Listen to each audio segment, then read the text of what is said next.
Hi viewers, எல்லாருக்கும் வணக்கங்க. இன்றைக்கி நம்ம யூடியூப் சேனலில் திருவெம்பாவை 5வது பாடல் தான் நம்ம பார்க்க போகிறோம்.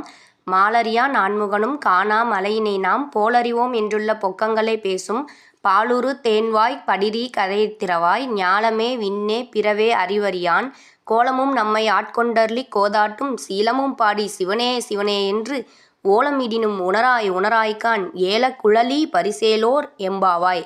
இந்த பாடலுக்கான விளக்கம் என்னன்னா, நறுமண திரவியம் பூசிய கூந்தலை உடையவளே, பாலும் தேனும் போல் தித்திக்கும் சொற்களை பேசுபவளே, திருமால் வராகமாகவும் பிரம்மா அன்னமாகவும் உருவெடுத்துச் சென்றும் அவரது பாதங்களையும் உச்சியையும் காண முடியாத பெருமையை உடையவராய் மலைவடிவாய் நின்றவன் சிவன்.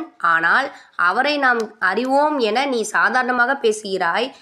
நாம் மட்டுமல்ல, இந்த உலகில் உள்ள மற்றவர்கள், விண்ணுலகத் தேவர்கள், ஏன் இன்னும் இடைப்பட்ட உலகங்கள் இருந்தால் அங்குள்ளவர்கள் என அனைவரின் அறிவிற்கும் அப்பாற்பட்டவன் சிவன். அப்படிப்பட்ட பெருமைக்குரியவரின் கோலத்தையும் எளியவர்களான நம்மையும் ஆட்கொள்ளும் அவன் சீலத்தையும் பாடி உணர்ச்சி பெருக்குடன் சிவனே சிவனே என்று ஓலமிட்டு நாங்கள் அழைக்கின்றோம்.